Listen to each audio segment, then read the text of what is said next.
Alors, shalom, shalom, bonjour à tous. Nous sommes donc en train d'aller comme ça dans ce programme d'encouragement du jour que nous connaissons. Nous évoluons donc petit à petit vers la fin de notre sous-thème 7 sur la joie et nous sommes donc en train de finir ici avec les témoignages. Donc nous avons écouté un premier témoignage, nous avons lancé un premier témoignage lundi et jeudi, autant pour moi. Aujourd'hui, samedi, nous lançons donc le second et pour terminer lundi prochain. Ceci, c'est pour édifier. La Bible dit qu'ils ont vaincu par le sang de l'agneau et la puissance de leur témoignage. En fait, ce n'est pas le témoignage qui amène les uns et les autres à vaincre le monde, à vaincre ces jours difficiles, mais c'est la puissance qu'il y a dans ces témoignages. C'est pourquoi ce matin, nous voulons donc poursuivre dans ce sens. Mais avant tout, nous allons tous ensemble prier pour dire merci à Dieu tous ensemble. Nous avons aujourd'hui une servante de l'Éternel, une autre servante de l'Éternel qui est là avec nous pour pouvoir bénir Dieu, pour pouvoir édifier quelqu'un par ce témoignage. Nous l'avons écouté et nous avons trouvé judicieux de partager ce témoignage avec ce jeune, avec cette femme, avec cet homme qui assurément se trouvera ou se trouverait dans la même situation. Nous allons d'abord pour le moment bénir le Seigneur. Prions tous ensemble. Gloire et honneur à toi, Seigneur, pour tout ce que tu fais. Merci pour ces instants. Merci pour ce, ô Dieu de gloire, programme qui change et qui booste des vies. Nous te bénissons et nous te rendons toute la gloire pour la vie et l'impact, Seigneur, de ce programme. Merci pour ce matin et merci pour ce témoignage. Dans le nom de Jésus-Christ. Amen. Alors, bonjour encore une fois de plus à vous qui êtes sur cette table. Nous voulons donc introduire notre mère, une mère dans la foi qui va nous édifier. Je ne voudrais pas en dire plus, nous l'avons nous écouté.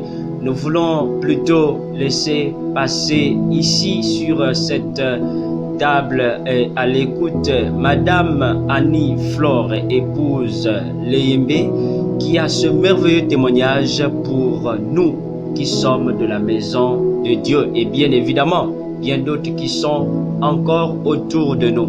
Madame Annie Leyembe, bonjour. Bonjour. Voilà, donc nous voulons vous écouter ce matin, essayer de nous édifier. Pour ce que nous avons déjà entendu de vous, il y a quelqu'un qui en a besoin en quelques secondes. Okay. Bonjour bien-aimés, gloire soit rendue à Dieu.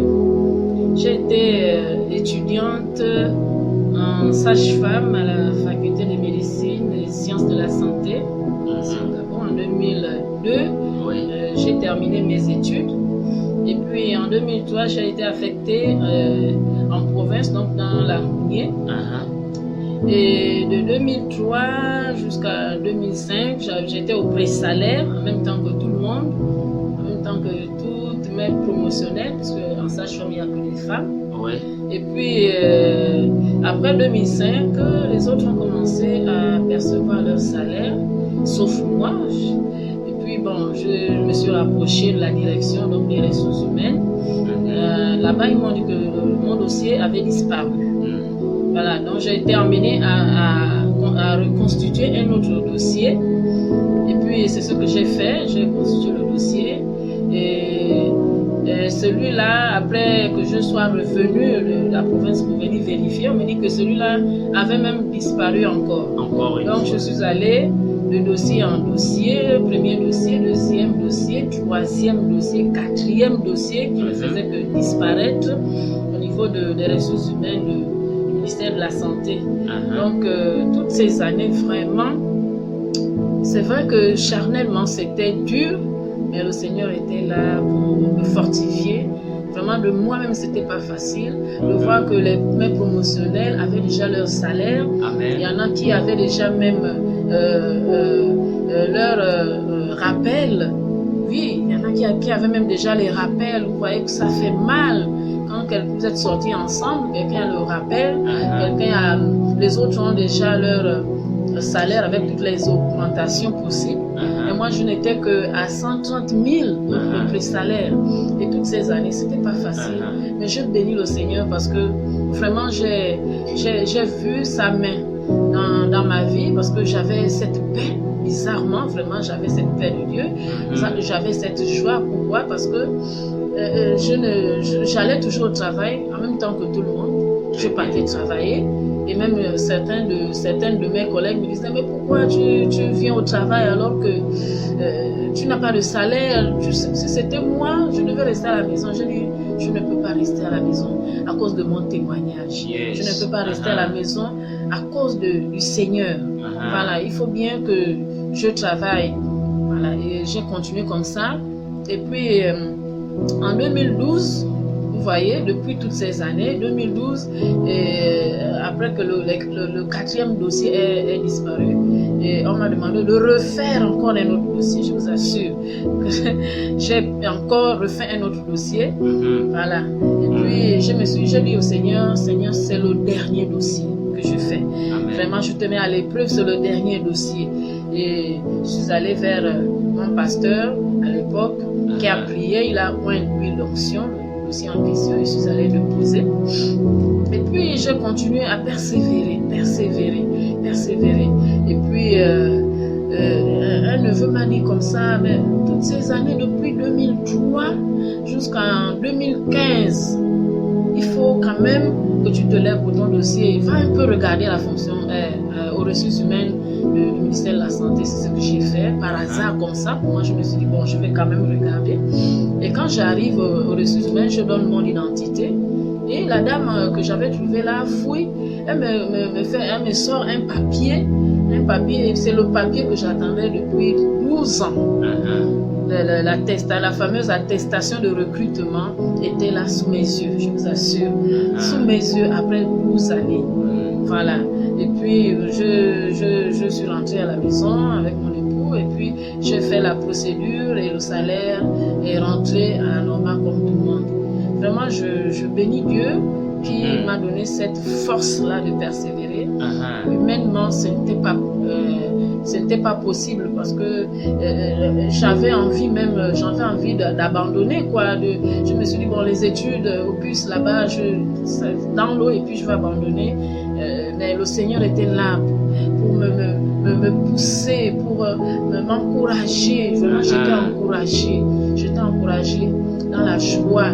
Et de temps en temps, il fallait refaire les dossiers. Je ne me suis pas découragée du tout. Voilà, je bénis le Seigneur pour ça. C'est ça mon témoignage. Très bien, servant de l'Éternel. Si nous avons à retenir une chose, vous avez dit que vous avez terminé les études en 2003, en 2002. Et puis j'ai été affectée en 2003. Oui, affecté en 2003. Donc vous avez fini en 2002. Et ensuite vous avez attendu un an. Donc l'affectation c'est en 2003. Et ensuite l'attestation pour le recrutement sort en quelle année? En 2015. Donc ça fait combien d'années comme ça? Ça fait 12 ans. 12 ans de persévérance, sans salaire, pratiquement on va dire sans salaire. Oui, sans salaire. Avec le pré-salaire de 120 000 francs. Alors que les autres étaient déjà vraiment à leur salaire de plus de 500 000. Et ce qu'il faut retenir, c'est que vous êtes une servante de l'Éternel, vous allez à l'église, vous avez la foi, mais malgré ça, vous avez attendu 12 ans. J'ai même envie de dire que c'est parce que vous avez la foi que vous avez pu persévérer pendant 12 ans. Alors, en ce moment, il y a des gens qui nous écoutent. Il y a des personnes qui ont l'oreille câblée sur ce programme Encouragement du jour. Je ne sais pas, Maman Annie, Madame Leyebe, est-ce que vous avez un mot à dire? Peut-être dans la rue, peut-être dans une maison. Il y a ce jeune homme chrétien qui a peut-être fini ses études et qui jusque-là a déposé des dossiers, pas de travail. Il y a cette femme qui continue à déposer des dossiers et qui a sûrement se trouve découragée au moment où nous vous parlons. Pire encore, tout devient compliqué. Qu'est-ce que vous pouvez pouvez dire, en tant que mère dans la foi, à cet homme, à cette femme qui en ce moment continue toujours peut-être à pleurer quelque part? Quel est le mot que vous pouvez adresser à ces personnes qui nous écoutent ce matin? Juste leur demander de persévérer, vraiment, persévérer non seulement dans la foi, persévérer dans la prière, parce que nous prions un Dieu vivant, nous prions, Dieu ne n'oublie pas ses enfants. Le Seigneur veille sur ses enfants. En tout cas, Dieu connaît la situation que tu traverses. Amen. Dieu connaît ce qui est sûr, c'est que Dieu connaît la situation que tu traverses. Amen. Et il va intervenir au temps important. Très bien. Voilà, parce que quand je suis allée aux ressources humaines en 2015, je ne savais pas que moi, j'allais pour trouver dans ce bureau-là mon attestation de recrutement que je cherchais, que j'attendais depuis toutes ces années-là. Voilà, Dieu nous surprend toujours. Amen. Vraiment, dans le bon sens, il nous surprend toujours. Vraiment, il ne nous abandonne jamais. En tout cas, Alléluia. Est-ce qu'on peut acclamer le Seigneur? Oh, merci Seigneur. Alors, donc, nous allons prier. Nous allons prier. Je vais plutôt retenir un mot. Nous allons retenir une parole. Maman venait de dire, Dieu nous surprend toujours. Alors, nous allons prier pour toutes ces personnes qui nous écoutent, toutes ces personnes qui ont perdu la foi, toutes ces personnes qui ont appris, qui ont terminé les études, toutes ces personnes, tous ces frères dans la foi, qu'ils soient dans la foi, qu'ils ne le soient pas, qu'ils soient simplement en train d'écouter ce programme. Nous allons prier de sorte que le Dieu qui surprend, le Dieu pour qui la grâce est infinie, manifeste sa bonté, manifeste, déverse, révèle sa gloire dans la vie de ces personnes-là. Il y en a des enfants dans des maisons, les parents peut-être se plaignent depuis que tu as terminé, à quel niveau, etc., etc. Depuis que je travaille, il y en a même qui travaillent quelque part et qui, à cause de leur petit salaire, parfois ne veulent plus continuer. Peut-être ils ne savent pas que par la suite, il y a un miracle par la suite. Donc, nous retenons aussi que parfois, lorsqu'on attend un miracle, continuons d'abord parce qu'il y a un départ pour tout.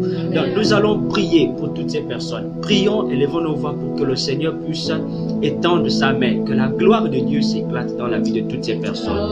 Dans le nom tout-puissant de Christ Jésus, Seigneur, merci pour ces femmes, merci pour cet homme. Dans le nom de Jésus-Christ, Seigneur, qui nous écoute, qui a déposé le dossier, qui a déposé les papiers quelque part. Nous déclarons que la visitation de l'Éternel soit son partage au nom de Jésus-Christ. Merci Seigneur. Élève-toi, élève-toi, élève-toi dans le nom de Jésus-Christ. Merci Seigneur. Amen. Dans le nom de Jésus-Christ, nous te célébrons ce matin. Nous prions pour l'impact. Nous prions, nous déclarons ce matin que tu es le Dieu qui surprend, celui qui a déposé le dossier. Au nom de Jésus-Christ, toi le Dieu de ce programme, que la grâce de Dieu repose sur cet homme, sur cette femme, au nom de Jésus, qui attend depuis longtemps l'embauche. Que la grâce de Dieu repose sur cet homme qui attend depuis longtemps l'augmentation de salaire. Même au milieu des temps difficiles, tu restes un Dieu souverain ou un Dieu capable. Il y a quelqu'un qui a fini et à qui on a dit que pour intégrer quelque part, pour être intégré, il doit rentrer dans des choses compliquées. Mais nous refusons cela. Nous proclamons que la grâce de Dieu soit son partage dès maintenant et à jamais. Au nom de Jésus-Christ. Amen. Amen. Nous célébrons donc le Seigneur pour ce second témoignage et nous vous donnons rendez-vous pour lundi. Que Dieu vous bénisse.